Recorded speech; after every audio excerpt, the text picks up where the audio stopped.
नमस्कार दोस्तों, आप सभी का स्वागत है आपका अपने YouTube चैनल एक लव ट्यूटोरियल सारंग में। दोस्तों, आज के इस वीडियो में मैं आप सभी लोगों के लिए बिहार बोर्ड कक्षा 8 वार्षिक परीक्षा 2024 का जो आप सभी का सामाजिक विज्ञान का पेपर होने वाला है उसका मैं मॉडल सेट पेपर ओरिजिनल लेकर आया हूँ। दोस्तों, आशा करूंगा ये वीडियो जो है हमारी वो आप सभी को अवश्य पसंद आएगी। अगर वीडियो पसंद आएगी तो वीडियो को प्लीज लाइक, और आप हमारे चैनल पर नए हैं तो चैनल को सब्सक्राइब कर लीजिएगा। तो चलिए दोस्तों, बिना देरी किए हम लोग वीडियो को स्टार्ट करते हैं। तो दोस्तों देखिए, जो हमारा आपके स्कूल के थ्रू जो भी आपको पेपर मिलेगा उसका फर्स्ट इंटरफेस, यानी जहाँ पे आपको अपना यहाँ पे नाम, यहाँ पे आपके विद्यालय का नाम, यहाँ पे आपके स्कूल का नाम, यहाँ पे आपका वर्ग क्रमांक, प्रखंड का नाम, जिले का नाम आपको भरना होता है। तो चलिए दोस्तों, आगे हम लोग सीधे चलते हैं प्रश्न की ओर। तो हमारा जो पहला प्रश्न है वो दिया गया है, सही विकल्प के सामने सही का चिन्ह लगाइए।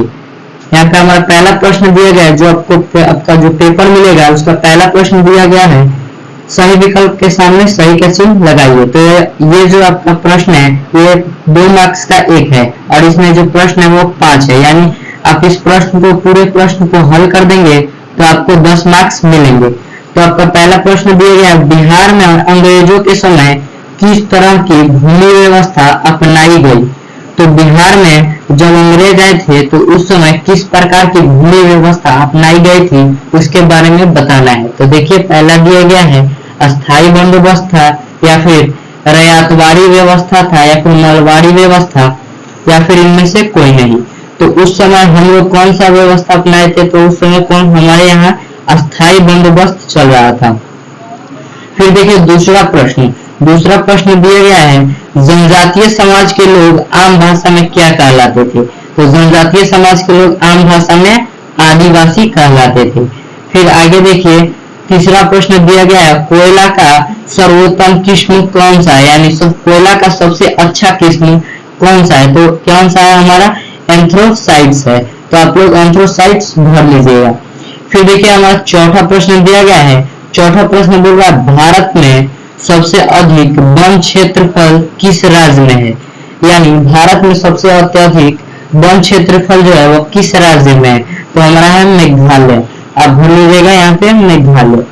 फिर देखिए हमारा पांचवा प्रश्न इसका जो है दिया गया है, जूट उद्योग का प्रमुख केंद्र कहाँ था।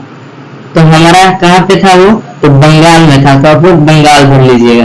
फिर देखिए हमारा दूसरा प्रश्न दिया गया है, रिक्त स्थानों को भरिए। ये भी, इसमें भी हमारा 5 प्रश्न है और प्रत्येक प्रश्न 2 मार्क्स का है, यानी इस पूरे प्रश्न को आपको हल करने पर 10 मार्क्स मिलेंगे। पहला प्रश्न दिया गया, मशीनों से वस्तुओं के उत्पाद की प्रक्रिया को डैश क्रांति कहते हैं। तो उस समय जो भी मशीनों से वस्तुएं उत्पाद हो रही थी तो उसमें जो क्रांति अपनाई जा रही थी उसे औद्योगिकी क्रांति कहते हैं। तो आप लोग औद्योगिकी भर लीजिएगा।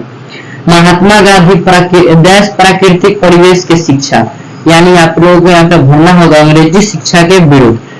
फिर तीसरा प्रश्न दिया, रविंद्रनाथ टैगोर प्राचीन संस्कृतियों का सम्मान, डैश प्राचीन संस्कृतियों का सम्मान। तो आपको भरना है प्राकृतिक परिवेश में शिक्षा। फिर देखिए कल्पकम में डैश ऊर्जा का उत्पाद होता है। तो कल्पकम में आपको भर लेना है, मादार्स परमाणु ऊर्जा संयंत्र का उत्पाद होता है। औद्योगिक जैविक खाद से भूमि की उर्वरा शक्ति डैश होती है। तो क्या होती है, अधिक मतलब बढ़ती है, यानी उसमें वृद्धि होती है। फिर देखिए हमारा तीसरा प्रश्न बोला जा रहा है, निम्न के जोड़े बनाए, यानी हमें क्या करना है, उनको एक दूसरे से मिलान करना है। यानी इस प्रश्न में हमें मिलान करना है। तो चलिए देखते हैं। पहला प्रश्न दिया गया है नील दर्पण। तो नील दर्पण को हमें किससे मिलाना है, बिहार से मिला देना है। फिर दिया लोहा को हम मिला देंगे हेमराटाइट। फिर दिया गया माझा प्रवास, इसको मिला देंगे हम लोग विष्णु भट्ट बोर्ड से।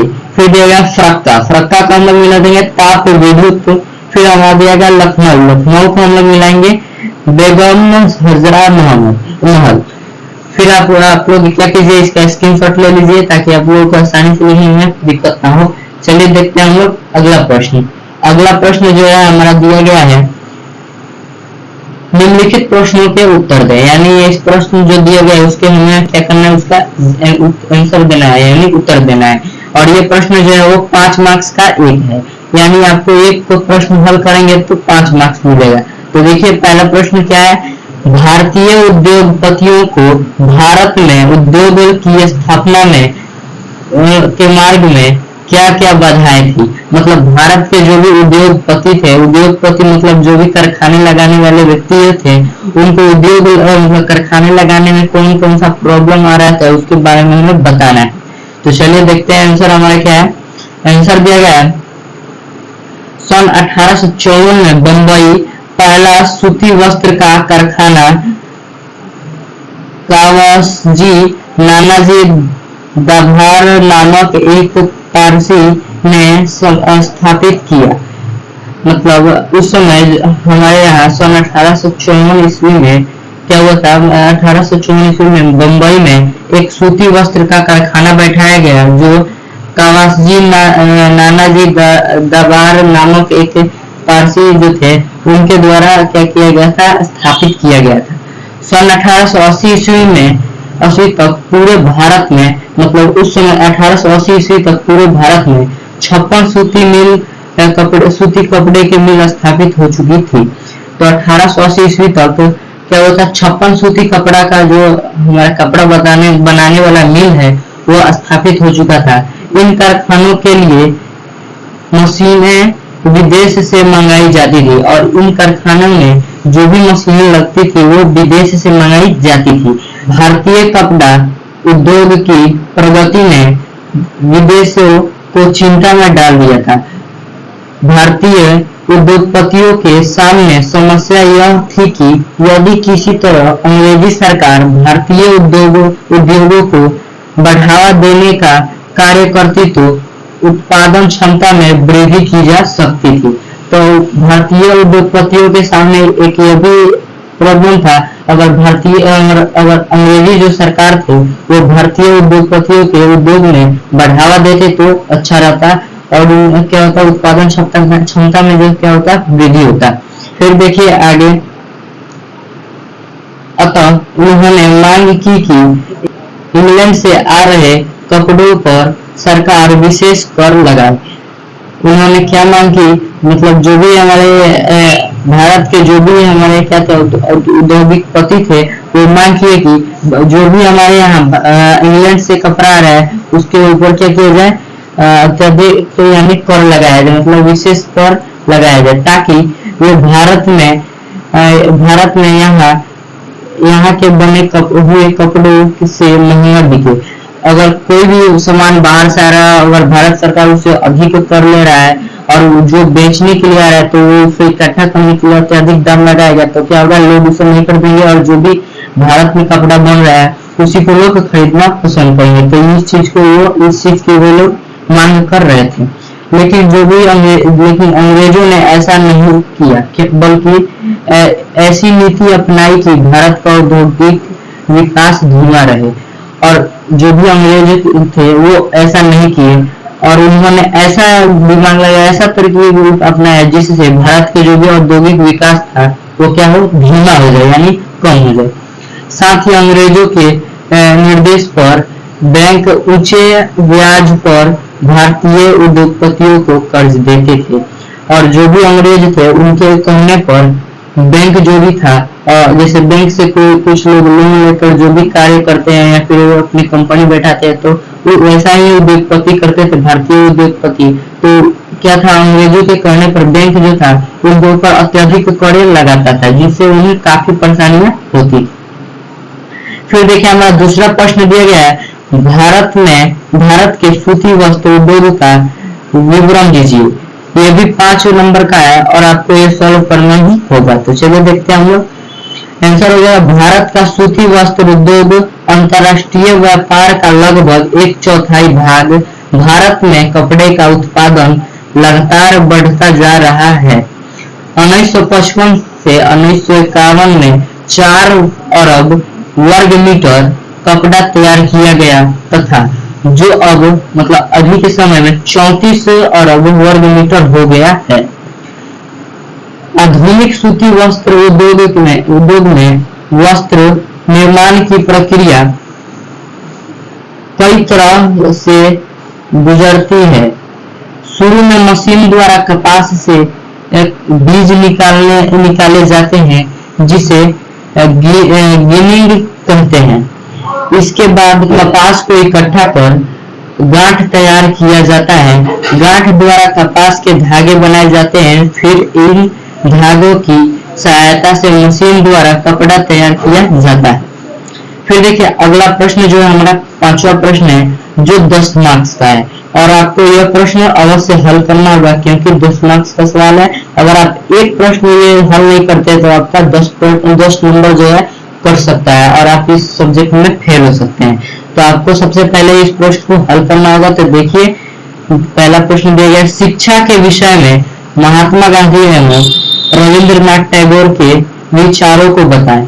शिक्षा के विषय में मतलब शिक्षा के बारे में रविंद्रनाथ टैगोर और महात्मा गांधी की क्या विचार था उनके बारे में हमें बताना है। तो देखिए महात्मा गांधी एक ऐसे शिक्षा के पक्षधर थे जो भारतीयों के भीतर प्रतिष्ठा और स्वाभिमान का भाव पुनर्जीवित करे।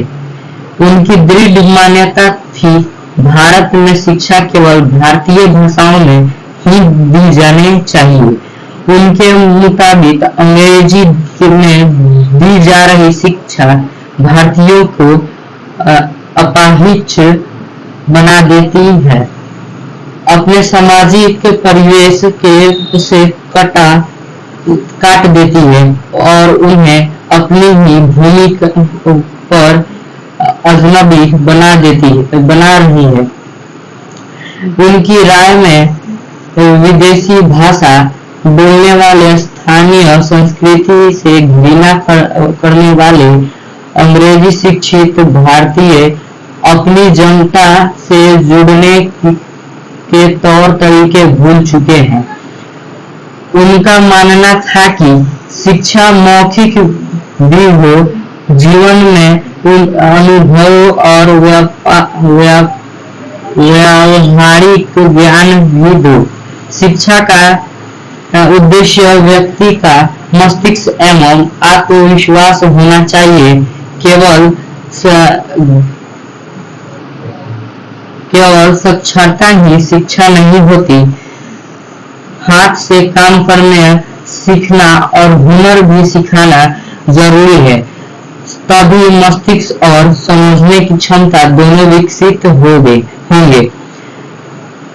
टैगोर का मानना था कि संकुल मुक्त रचनाशील हो, जहां विद्यार्थी अपने विचारों और आकांक्षाओं को समझ सके। टैगोर का मानना था कि सृजनात्मक शिक्षा को केवल प्राकृतिक परिवेश में ही प्रोत्साहित किया जा सके। टैगोर को लगता था कि बचपन का समय अपने आप सीखने का समय होना चाहिए। अब अंग्रेजों द्वारा शिफ्ट की गई शिक्षा व्यवस्था के कड़े और बंधनकारी अनुशासन से उसे मुक्त करना चाहते हैं।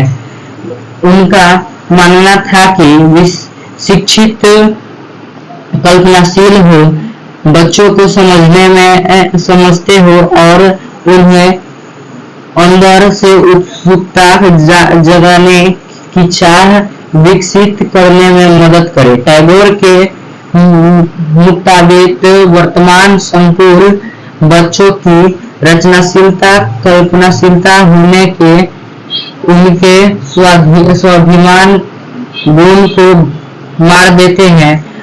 गांधी जी पश्चिमी सभ्यता और मशीन व प्रौद्योगिकी की